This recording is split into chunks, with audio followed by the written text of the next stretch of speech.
Υπάρχει μία απλή τεχνική για τον εγκέφαλο που μπορεί να χρησιμοποιήσει ο καθένας για να ενισχύσει τις δυνατότητές του.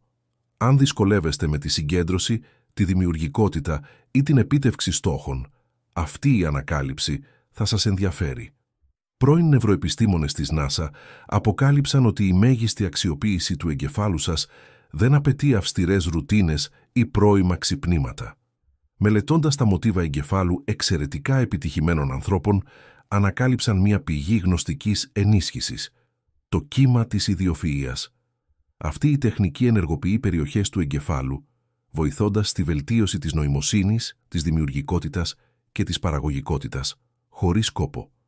Άτομα που την εφαρμόζουν ήδη αναφέρουν καλύτερη συγκέντρωση, ταχύτερη μάθηση και περισσότερες ιδέες. Δεν απαιτεί ακριβά μαθήματα ή χρονοβόρες διαδικασίες και μπορεί να γίνει από οπουδήποτε.